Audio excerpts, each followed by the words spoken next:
I mean, everybody's entitled to their own opinion, so it's all good at the end of the day, and you know, it's all love. But I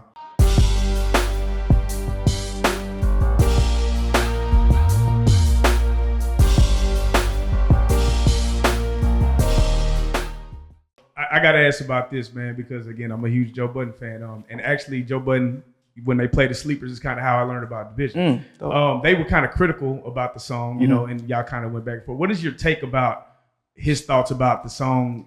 Wasn't necessarily, it didn't give him the vibe that you were going for, which was the, you know, the deeper meaning. I think that his critique of it was, I mean, everybody's entitled to their own opinion, so it's all good at the end of the day, and you know, it's all love. But I just think some of the things that he said about it were a little bit.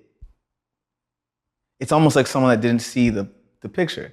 People are so used to getting things a certain way, right? And so people are assuming that when you give a cheating record, you're supposed to give the remorse. Like I think he said something like, you know, I can't play this for my girl after I go cheat on her. It's like, that's not the point. Didn't get it. Don't play that. This is not that song, you know? So I think that people sometimes are used to getting things a certain way. Yeah. And everybody jumped to a bunch of the whole internet jumped to a bunch of conclusions. Right. And then as the days went by, I started to see the same accounts that were tweeting start changing their tunes, and people turn and be like, actually on second listen, it's kind of catchy. And the third listen, oh no, this shit's a bop. And then, oh, you know what, I get what they're doing. I understand what, so I think it just takes a second. Right. And with anything new, it takes a second, right? I told Jermaine this before we even dropped the record. I said, yo, you don't realize this, but this has never happened, what we're about to put out. And he's like, what are you talking about? I'm like, I'm telling you, there is no song like this,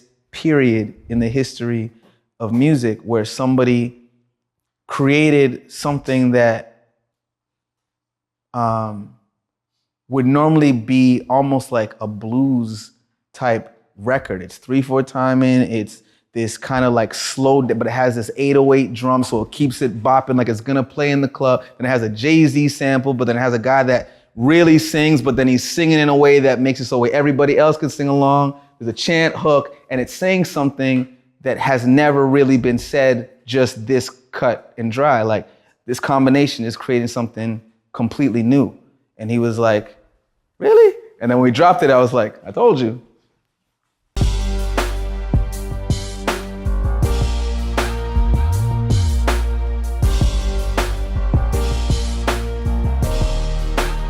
Shout out Reallyfe Street Stars, nigga.